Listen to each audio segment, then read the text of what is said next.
Da dove cominciare, amici bellini? L'analisi la dobbiamo fare perché noi siamo contenti, al di là di tifare per le strisciate a turno così, ma siamo contenti che siamo rimasti primi in classifica, però l'analisi della partita ci porta poi a fare non una previsione, ma insomma a immaginarci come può continuare il campionato o come può cambiare. Cominciamo!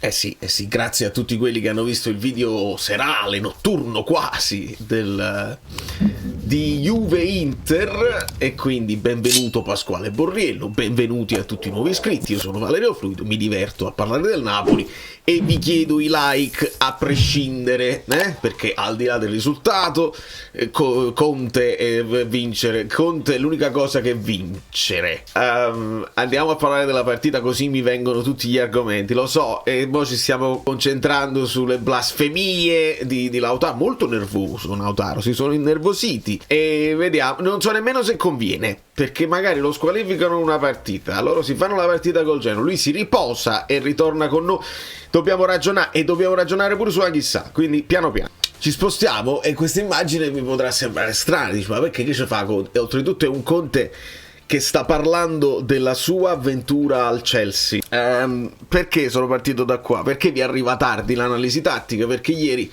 mi sono messo a studiare un pochino il Conte del passato e Chelsea era arrivato 10° l'anno prima e anche nella sua avventura al Chelsea lui lo ripeteva sempre, e quindi nel momento in cui l'Inter stecca risalgono le speranze nostre di giocarcela fino alla fine. E c'è una frase che dice Conte qui che vi faccio ascoltare. Look, there are 12 games to play, to go, and we have to think that Tottenham is able to win all the games, and for this reason we must be ready to fight until the end and to be ready to win. In fact, in the last 12 games, and Tottenham won 11 games and lost only one. In the last 12 games, we won 10 games and lost 2. This is the reason because we celebrate the title. This is the reason because we celebrate the title. Allora, ho cercato di rivedere la situazione di classifica dell'epoca. Conte aveva individuato nel Tottenham la competitor principale, anche se si stavano alternando al secondo posto un po' il Tottenham, un po' l'Arsenal, poi c'era il Manchester City, poi piano piano cominciano a perdere terreno alcune e il Tottenham resiste, ma Conte dice ai suoi ragazzi tenete presente che il Tottenham può vincere tutte le prossime 12 partite, a noi ne mancano 13. La differenza però è un'altra, è che il Chelsea aveva quasi 10 punti di vantaggio, quindi non se la stavano giocando punto a punto. Conte aveva inculcato però nella mente dei giocatori la possibilità che il Tottenham 12 partite, 12 per 3, 36, avrebbero potuto farli tutti e 36 e quindi i 10 punti di vantaggio al Chelsea non sarebbero bastati, quindi dovevano spingere. Mi piace pensare che Conte stia dicendo lo stesso al Napoli, nel senso, l'Inter voi adesso l'avete vista inciampare più volte, però hanno le capacità poi di vincere tutte le prossime, però siamo punto a punto, quindi adesso il Napoli è veramente, come si suol dire, no? Padrone del proprio destino, perché abbiamo lo scontro e quella però sta capitando questa cosa qua, che è padrone del proprio destino il Napoli, se le vince tutte siamo a posto, ma anche l'Inter lo è, perché stando 2 punti dietro, se loro vincono lo scontro diretto e ognuno fa il suo dovere, ti sopravanzano, e quindi la differenza è grossa. Però è troppo presto di parlare di 13 finali, 12 finali, lo sapete che non funziona così, bisogna vedere partita dopo partita e bisogna però andare a capire, perché il Chelsea teneva uno squadrone credibile, Kanté, Hazard, il Pedro che Conte, Fabregas, guardate quanti incroci con la realtà di adesso. Quindi mettiamo un momento da parte questo, ma sappiamo che Conte sa come si vince e odia totalmente perdere. Ecco perché lui rivendica questi pareggi. Certo, è deluso da aver perso la vittoria a pochi minuti sia con la Roma sia con la Lazio, però li rivendica i pareggi perché sa che poi la sconfitta gli fa male e fa male al gruppo. Mantenere il pareggio, muoverla comunque un pochino la classifica non è malissimo. Ma passiamo al campo. Questa punizione di Tavares sul primo palo, Meret la palla probabilmente sarebbe finita sul palo. Meret la palla, insomma il Napoli che di solito parte sempre forte, in questo caso non riesce a partire forte. Purtroppo l'attenuante è reale, nel senso che avevamo una squadra incerottata, messa lì con gli uomini contati, con parecchie defezioni, e lo sviluppo di un 3-5-2 che ancora non è ovviamente la prima volta che lo vediamo e non è proprio pulitissimo, la manovra non si sviluppa fluida, quindi il Napoli deve tenere un po' il carro per l'ascesa. Le contrapposizioni sono state insomma un po' complicate e molto spesso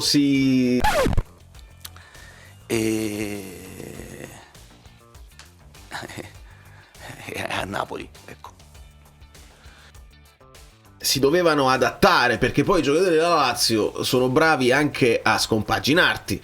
Abbiamo visto che Juan Jesus seguiva Isaksen fino, lo vediamo anche in uno screenshot dopo, fino anche all'area della Lazio. In questo caso c'è Lobotka che segue Pedro e questa sarà un'azione fondamentale, perché Pedro arriva fino nella zona insomma della tre quarti nostra, però loro, e ridà il pallone a Provedel. In questo caso Lobotka l'ha seguito fin qui ed ecco perché poi quando arriva il lancio a centrocampo siamo scoperti. Il lancione di Provedel purtroppo viene ribattuto di testa da Rachmani in una zona di vuoto, proprio perché Lobotka aveva seguito Pedro e poi era rimasto su Rovella che anche era tornato indietro, e quindi un po' arretrati sia McTominay che Anghissà e ci hanno fatto la frittata. Ovviamente l'errore di Rachmani è abbastanza banale, perché hai davanti il nulla se non un avversario che si è staccato dalla marcatura di Juan Jesus e gliel'ha data proprio sui piedi, e quindi purtroppo l'errore grave. Dopodiché la distanza è importante, il tiro è violento ma non angolatissimo, la palla diciamo fa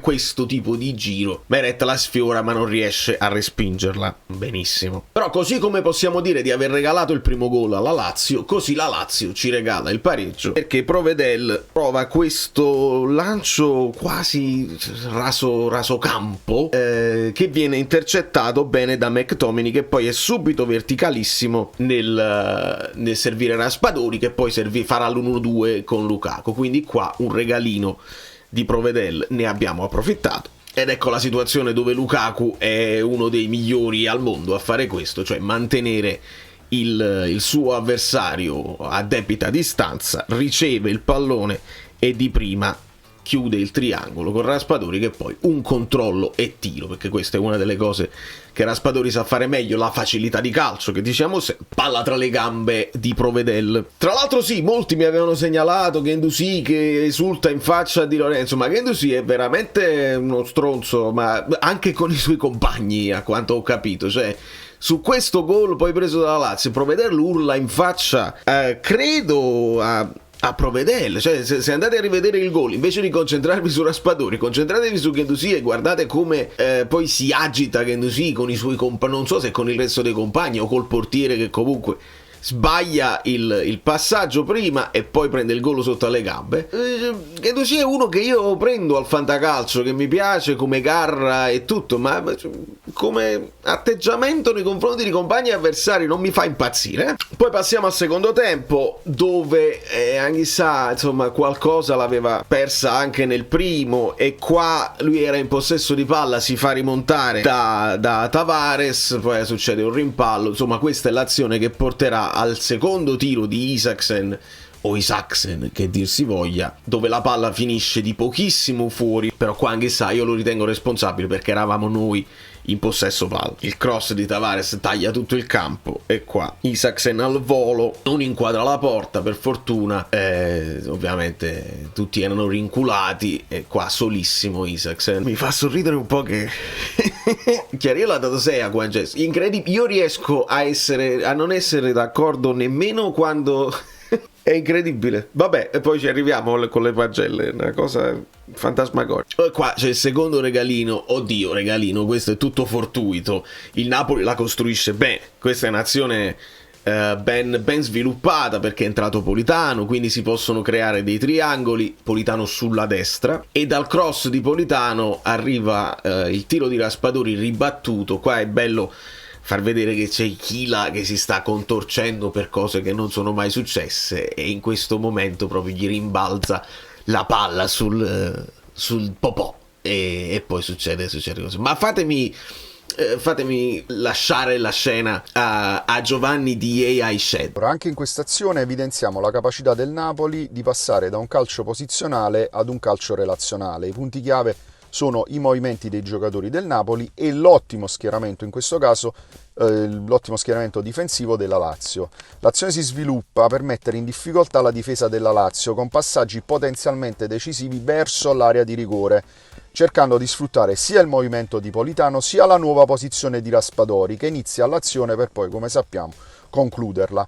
Il movimento e la posizione di Raspadori, infatti, potrebbe aprire degli spazi o creare situazioni di 1 contro 1. La possibilità, vediamo che Raspadori tenti un tiro, è anche abbastanza significativa, indicando che una volta entrato in area di rigore potrebbe essere una minaccia per la squadra avversaria.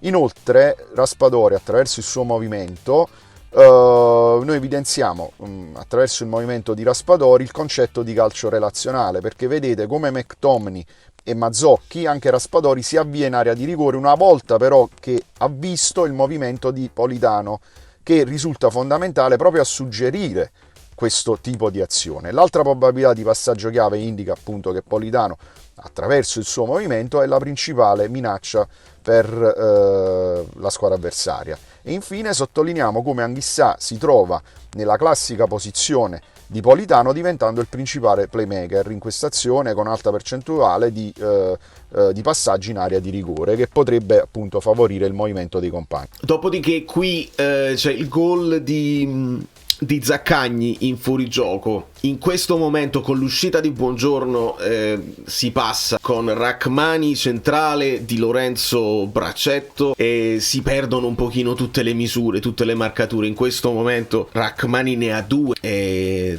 Zaccagni alle spalle e Pedro da marcare, Anguissa è troppo lontano, si crea questo intruppo su Noslin con Di Lorenzo che era rimasto più centrale. Insomma, purtroppo non benissimo tutte le contrapposizioni, che poi dovevano cambiare di continuo, quindi c'era tanto lavoro anche mentale da fare. E la palla sbatte sulla testa di Pedro dopo una deviazione di Lobotka, e qua si vede benissimo che Zaccagni è in fuorigioco. Ma vi devo far notare la posizione di Guendouzi, che con questa visuale ovviamente lui vede benissimo, no? Proprio la visuale perfetta per sapere se il compagno è in fuorigioco o no, e quindi con grande sicumera dice no, cioè, è inutile che fate, che avete sbandierato, non è mai fuorigioco. Lui poteva vederlo bene, mi dà fastidio. Abbiamo trovato uno di quelli che, insomma, ieri uno si guarda la partita tra Juventus e Inter, tra Gatti, Barella, veramente vado in difficoltà. Io capisco che è un gol pesante che ci tiene a galla per il resto del campionato, ma proprio la questione tifare, voi l'avete capito perché molti mi hanno risposto, ma non è questione di tifare, è questione di opportunità. Va benissimo, ma ho visto proprio gente no, io non ci riesco. Abbiate pazienza, abbiate bontà, c'è un limite a tutto, e certi personaggi non si possono tifare, e non ce la farò mai. c'è un limite oltre il quale io non riesco ad andare, e abbiamo trovato un altro che è un simpaticone tra gli avversari.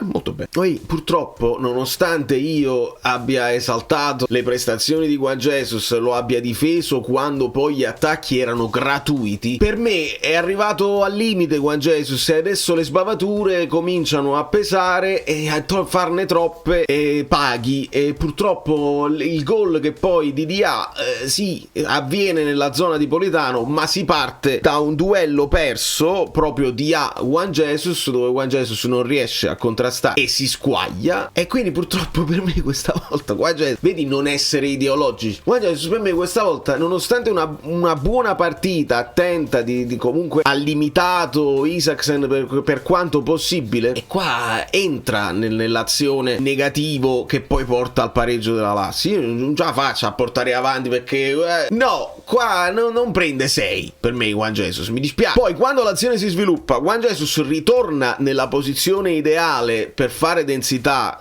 in area, ed è giusto che sia così perché là c'è una e quindi c'ha una, lo devi andare a prendere. Esce, deve rompere la linea 1 e rompe la linea Rafa Marin per andare a contrasto con Zaccagni, che però ha il tempo di controllarla, di mettersela bene, di guardarsi intorno, e purtroppo Rafa Marin è un altro. Non dobbiamo essere ideologici, ma è stato buttato nella mischia per assoluta emergenza perché Mazzocchi chiede il cambio, ed è in quel caso che Conte dice ma adesso che faccio? E purtroppo qua Rafa Marin esce con un po' di lentezza su Zaccagni, che ha tutto il tempo di passarla a DA, e qua si schiaccia troppo Politano e perde anche lì il contatto con DA, che ha il tempo di controllare, di prendere la mira, cadendo anche, indovina, l'angolissimo. Quindi si parte da Juan Jesus, si passa per Rafa Marin e si finisce con Politano e la frittata è fatta. Si vede qua nel momento in cui carica il tiro che Politano proprio alla disperata devi cercare di mettere, di buttarti in scivolata, di cercare almeno di limitarlo. Ci arriva quasi McTominay ma è un po' in ritardo, e purtroppo là serve il difensore. Cioè Politano la fa la fase difensiva, si impegna fino alla fine, ma là se hai un difensore di ruolo, magari un esterno più tosto sulla fascia sinistra, sta pure forse a suo agio, non a suo agio perché sta a sinistra rispetto che a destra, e purtroppo si squaglia. Mi sento qua invece di scagionare Meret. Se rivedete il gol da questa angolazione, la palla prende un giro pazzesco, fa proprio il giro intorno oltre il palo, e a ritornare Meret arriverà proprio con la mano qui, ma la palla proprio lo aggira. Dopodiché vedi che voto posso dare a Politano, che entra e ci regala con un suo cross di destro, adoro, ci dà il vantaggio, ma poi qui vedi col destro in grande difficoltà sulla fascia sbagliata tra virgolette, passaggio per Juan Jesus corto, intercettato da Noslin che si fa mezzocampo e tira sul primo palo, parata facile di Meret che ci mantiene il pareggio perché la sconfitta sarebbe stata pesante. Parata sul primo palo, parata che devi fare, non vorrei chiamarla ordinaria amministrazione ma fondamentale. Poi è bello anche vedere, ho visto il video di Falco Nero, dove è bello vedere gli avversari su cosa poi si focalizzano, perché lui invece si lamenta moltissimo della prestazione di Noslin ed esalta la prestazione di Anghissà. Vedi com'è particolare poi il calcio, ognuno veramente vede delle cose al di là di cose viste che non accadono. Esiste anche questo nel racconto del calcio.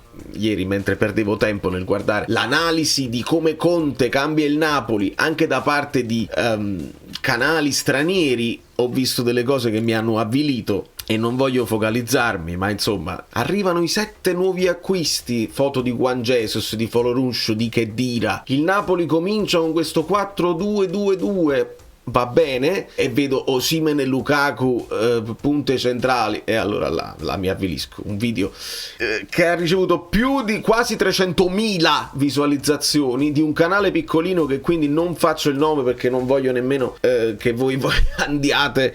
Pure io ho risposto, avrei dovuto ignorare la cosa, però mi fa male che io perdo tempo e cercare di essere il più preciso possibile, e poi c'è chi il calcio lo racconta proprio a caso. E quindi ragazzi, se non le vedete con i vostri occhi certe cose, vi prego, non vi fidate neanche di me, perché potrei aver visto una cosa concentrandomi su un aspetto di una situazione più generale. Se non l'avete visto con i vostri occhi, non vi fidate di nessuno. E questi altri screenshot sono giusto per farvi vedere le contrapposizioni che poi si scambiavano, ma questa è rimasta una di quelle fisse, cioè Isaksen su Juan Jesus e viceversa, anche così alto Juan Jesus nel seguire. E poi questa qui all'82esimo, dovreste guardarla, rivederla proprio in video, perché c'è Anghissà su Rovella assolutamente in jogging, in surplus, proprio senza affondare né un tackle né un pressing. Anghissà altre volte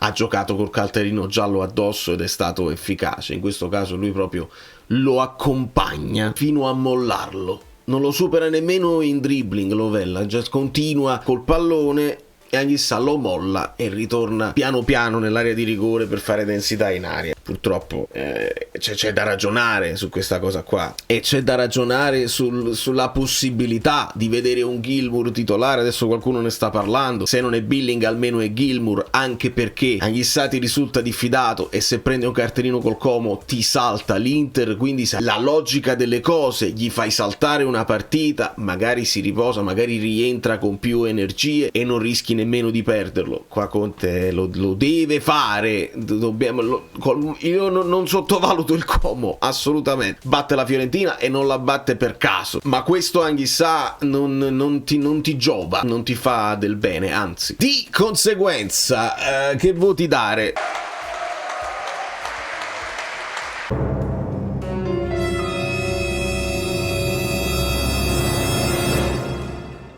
Si balla tra il 5, il 5,5, il 6, e voglio dare il 7 a Raspadori, perché al di là del gol ha fatto bene di raccordo, è riuscito a venire dentro, a giostrare palloni a centrocampo, poi permettendo a McTominay e Anghissà di andare avanti. Non sempre abbiamo sviluppato bene, però questa cosa si può riproporre con un po' di studio e con un atletismo migliore, quindi Raspadori si è giocato bene le sue carte. Do 5,5 a Meret, fa quelle parate che deve fare un po' più facili, però quella là sul tiro di Isaksen un pochino secondo me resta responsabile. I difensori, a me è piaciuto il rientro di Buongiorno, c'è stato solo un problema di costruzione di gioco quando Lobotka si andava a inserire, Buongiorno doveva andare a prendere questa posizione qua, e molto spesso nel primo tempo li abbiamo visti addirittura così, e non era fluidissima la manovra. Però un 6 di incoraggiamento anche a Buongiorno, bentornato, ci servi tantissimo.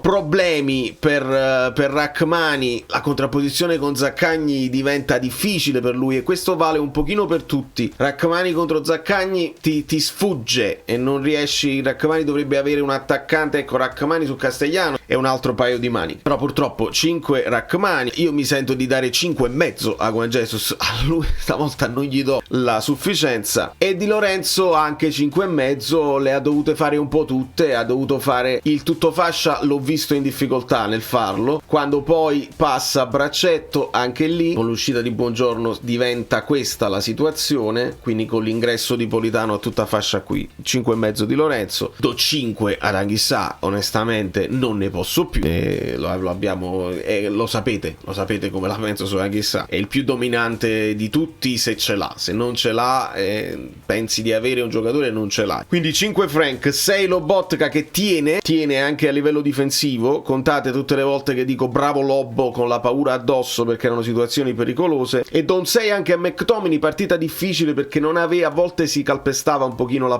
zolla con Raspadori, però almeno tiene fisicamente, non molla, e questo è quello che anche in fase difensiva lo rende in questo momento, pensa che cosa vi dico, superiore a Zielinski, perché ha quell'impatto fisico sulla partita e non la molla mai. 5 Mazzocchi perché non è giusto che poi Mazzocchi solamente, noi valutiamo Mazzocchi perché è tifoso del Napoli, si impegna, suda la maglia, tutti si impegnano e sudano la maglia. Quest'anno non abbiamo dubbi che qualcuno sta giocando così, senza voglia, senza obiettivi, così, tutti quanti si impegnano e sudano la maglia.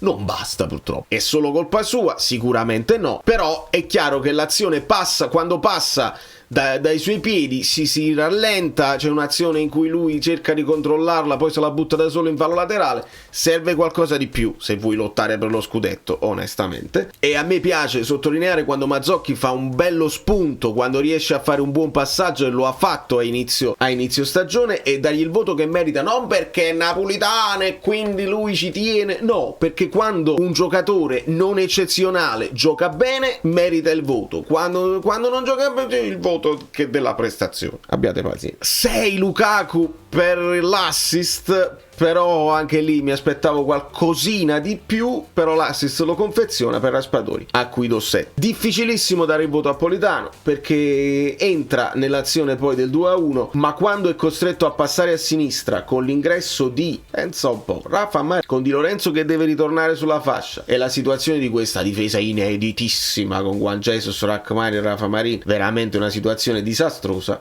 Politano su questa fascia, un'idea che si potrebbe fare se ci ragioni, se ci lavori, ma è stato in grossa difficoltà. Di conseguenza adesso noi dobbiamo ragionare sulle prossime, perché abbiamo una speranza di recupero di Olivera, anche Spinazzola probabilmente ce la metterà tutta per recuperare, lo stesso Mazzocchi è uscito perché non ce la faceva più, non sappiamo se ha avuto un problemino, ma comunque dobbiamo trovare delle soluzioni. Piace ai tifosi l'idea, e piace anche a me l'idea di avere un altro modulo a disposizione per avere una variante, ma non lo so se abbiamo il tempo di migliorarla. La situazione col 3-5-2 è una questione in questo momento di obbligo di farlo finché non ti ritornano degli uomini chiave che ti possono permettere di fare il 4-3 che stava funzionando così bene. E al di là dei moduli, ragazzi, serve qualità e servono giocatori che la giocata te la fanno. Di conseguenza i like finali, bene essere rimasti lì, però nell'analisi della partita ci rendiamo conto che la Lazio aveva creato di più, legittimamente ha creato di più e forse meritava qualcosino in più. Il rammarico è perché tu l'avevi ribaltata e non sei riuscito a tenere, ma penso sia tutto normale, è tutto logico, e adesso bisogna mettersi lì e ricominciare a creare un pochino di più, a creare meglio e a far gol senza necessariamente i regali degli avversari. Però leggevo sta cosa di DAZN, questo è il paragone tra Napoli e Inter: 17 vittorie, 16 vittorie, 5 pareggi, 6 pareggi, 3 sconfitte a testa, quindi c'è un pareggio di troppo per l'Inter. Poi la differenza degli XG a partita, dove l'Inter ne crea di più, subisce più gol, noi abbiamo un clean sheet in più, ma non mi basta tutto questo, e mi sposto, perché con Peppe Di Palma vedete un dato importante, al di là degli XG gol fatti rispetto agli XG, lo sappiamo, X punti, cioè i punti aspettati rispetto alla prestazione, a quello che hai creato e a quello che non hai subito rispetto a quelli fatti. Guardate, il Napoli avrebbe dovuto, tra virgolette, fare 46 punti e ne fa 56. Tutte le altre, bene o male, hanno più o meno i punti che meritano. Qualcuna un punto in meno, qualcuna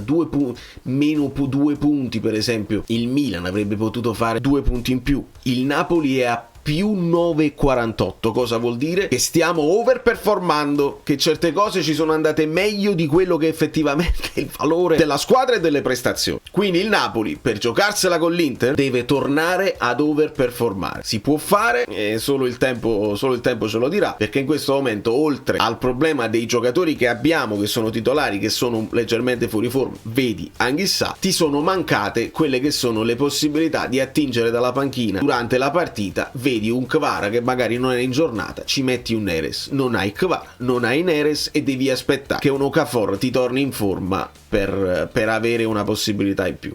Io penso che questa è l'analisi realistica, senza doverci esaltare che abbiamo, grazie alla Juventus abbiamo vinto lo scudetto, oppure non c'è niente da fare, l'Inter le vincerà tutte e noi perdiamo anche il 4º posto perché la Juventus ci sale addosso, eccetera eccetera. No, calma calma assoluta, e vediamo se il Napoli ricomincia a non dico overperformare, ma almeno a performare. Da New York, Valerio Fluido è tutto, vi abbraccio e vi bacio, vi chiedo scusa se l'analisi vi è arrivata un po' in ritardo, ma avevo il che fare che mi dovevo avvilire rispetto ai racconti del calcio di altra gente. Non vi preoccupate, non molliamo.